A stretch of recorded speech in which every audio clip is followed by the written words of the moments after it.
The Gigabyte G6X is a much better laptop than last year's Gigabyte G5, which I didn't exactly praise in my review.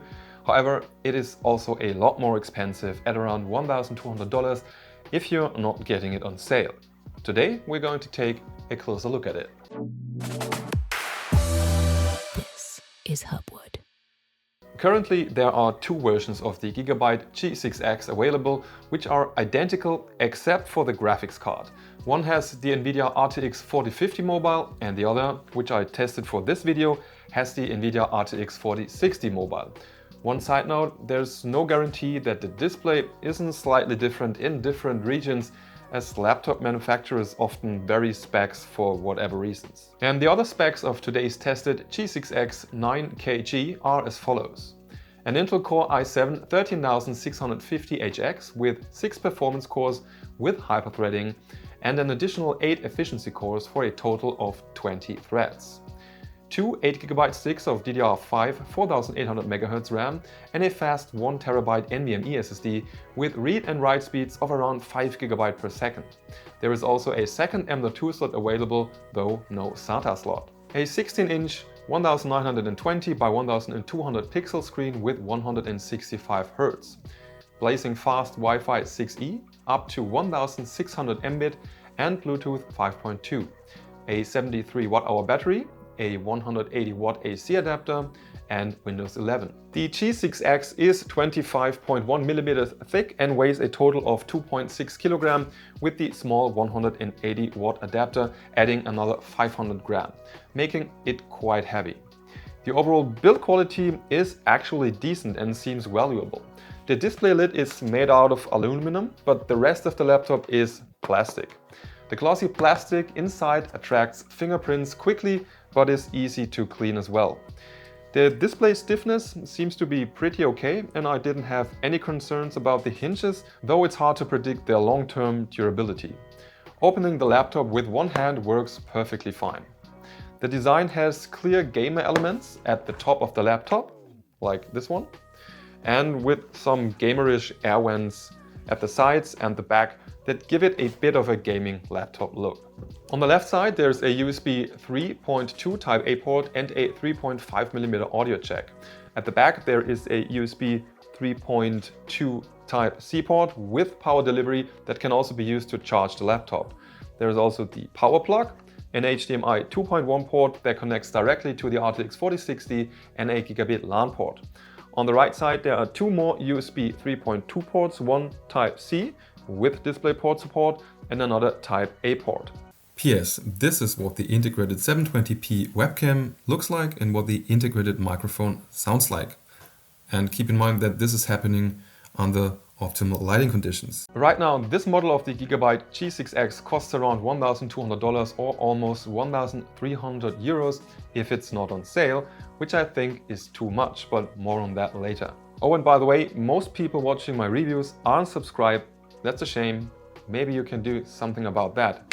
Thank you. Okay, once opened, we see a illuminated keyboard with limited RGB lighting, which is mediocre but functional.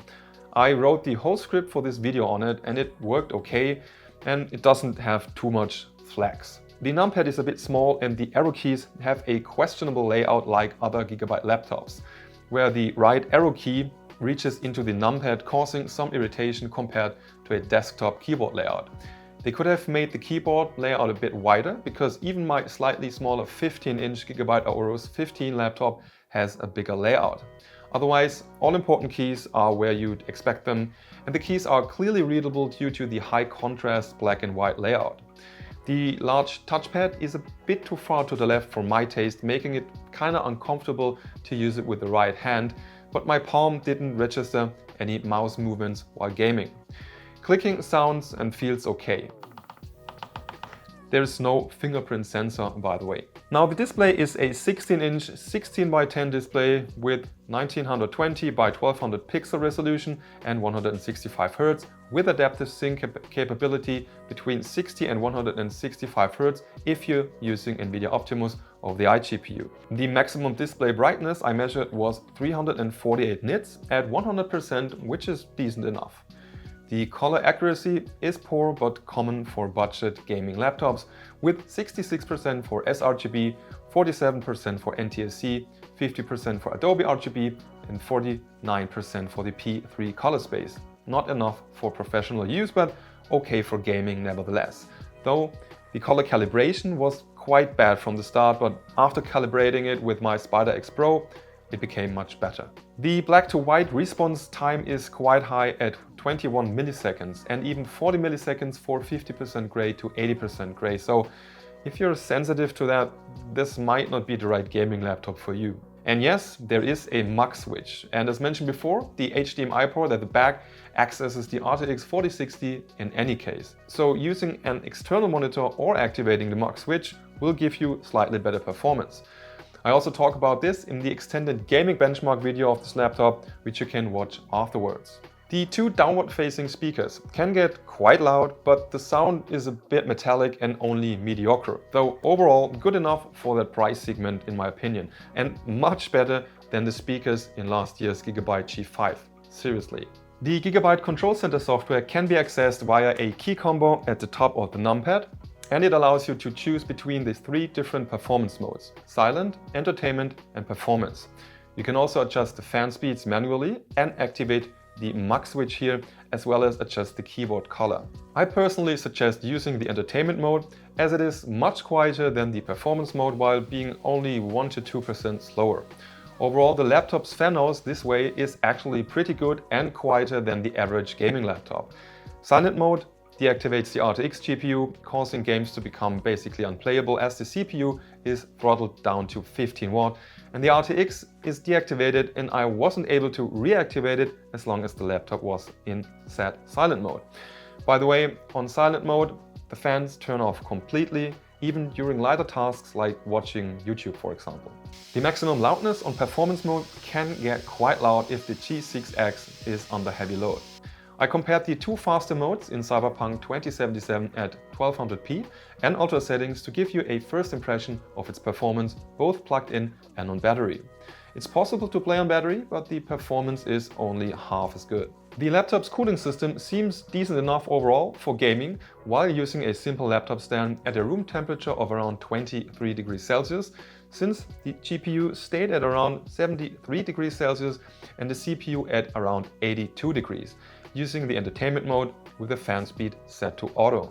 Now, the laptop pulled a maximum of up to 195 watt from the wall according to my watt meter, which is a bit odd considering it's only a 180 watt AC adapter. For the rather big 73 watt hour battery, I tested the G6X on idle with minimum display brightness, resulting in around 11 hours of battery runtime. Watching YouTube at 50% display brightness using headphones at 20% loudness resulted in around 6 hours, and playing Cyberpunk 2077 at 1200p and ultra settings with DLSS and a 30 FPS cap resulted in 1.4 hours of battery time. To be honest, that's all mediocre considering the battery size, but I'm not expecting too much on that matter from a higher TDP Intel mobile chip these days. The battery recharged from 5% to 55% in 30 minutes. Now, opening the G6X for upgrading is very easy. You just have to release a few Phillips screws, all the same size, then use a credit card or pry tool or even your fingernails at the side to pry it open. And once inside, you can easily access the two RAM sticks for an upgrade or add a second M.2 SSD. And you can also change the battery that way. And here you can see the quite beefy cooling system with its two fans and 3 heat pipes. For Cinebench R23, the i7 13650HX scored up to decent 19,656 for the multi-core and 1,804 for the single-core test. After a few runs, the multi-core score slightly dropped to around 19,239 points. In PC Mark X, I saw up to 7,466 points for the performance mode and up to 4,332 points for the silent mode. And in the 3D Mark benchmarks, I got the following scores: 24,780 for Firestrike, 10,805 for TimeSpy, 5,970 for the Port Royal RTX or Ray Tracing benchmark, 2,650 for the RTX Speedway benchmark, and 2255 for the new Steel Nomad benchmark. Now, this laptop is powerful enough for 4K video editing with Premiere Pro or DaVinci Resolve, if you don't mind the mediocre screen, as well as some 3D rendering with Blender and similar software. But upgrading the RAM to 32GB is a pretty good idea for rendering and video editing. Now let's look at the gaming capability of the Gigabyte G6X in some games, and you can also check out my extended 30-game test video on the G6X afterwards. For Cyberpunk 2077, I was actually activating ray tracing with the RT Medium preset in combination with DLSS on quality and NVIDIA frame generation. In my opinion, that looks amazing, and thanks to frame generation, it's perfectly playable. Even in this very demanding market scene, the FPS was stable and driving around felt perfectly fluid as well. If you don't like ray tracing, you could surely easily get more than 100 FPS on ultra settings, thanks to the perfectly working frame generation in this case. For GTA 5, I was testing both GTA 5 Online and the single player mode.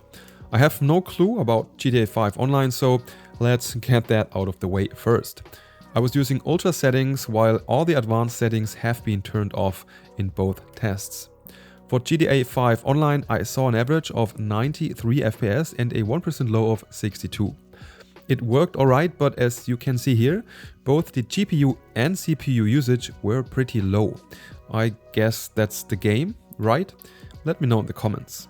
Because the single player part performed much better with the same settings at 1200p with 139 FPS for the average and 94 FPS for the 1% lowest.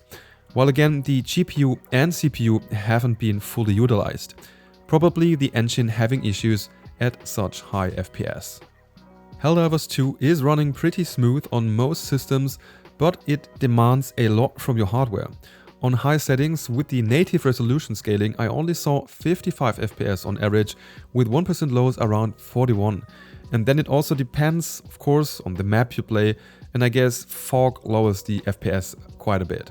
However, even when hell broke loose, the FPS have been stable and no stuttering occurred whatsoever. And 60 FPS is actually okay.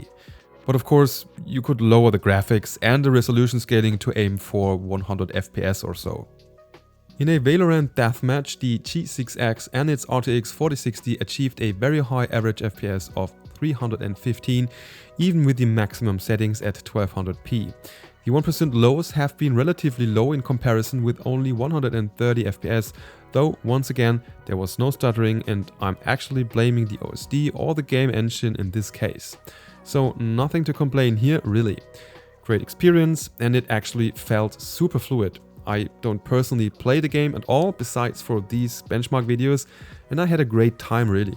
It felt very responsive despite the rather bad response time of the display. For Diablo 4, I was also testing the game with ray tracing activated using the high ray tracing preset in combination with DLSS on quality and NVIDIA frame generation activated. That resulted in around 122 FPS on average and a 1% low of 59 for the Cathedral of Light dungeon in the epilogue. The game looks pretty nice that way, and as you can see, the frame time graph is very flat, no stuttering, no issues. Next game.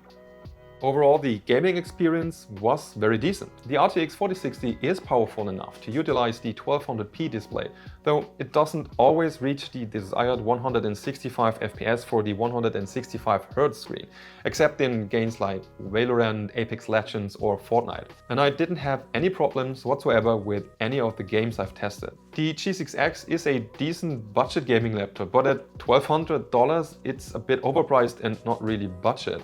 You can get better laptops for the price, especially last year's models, including some with RTX 4070 GPUs even. If you're watching this video in like late 2024 or 2025, it could be a good option if the price drops significantly. I also want to point out that it's a much better laptop than the Gigabyte G5 in many ways, considering performance, loudness, sound quality and build quality.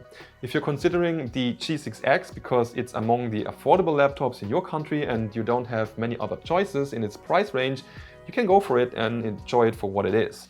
But once it drops below $1,000, I'd surely give it a purchase recommendation. And that's all for today. If you like the content, consider leaving a thumbs up or subscribing to the channel for more laptop reviews and benchmarks in the future. If you'd like to support the channel, consider becoming a member for only 99 cents per month. That would be highly appreciated. Thanks for watching. See you next time. Bye bye and tschüss.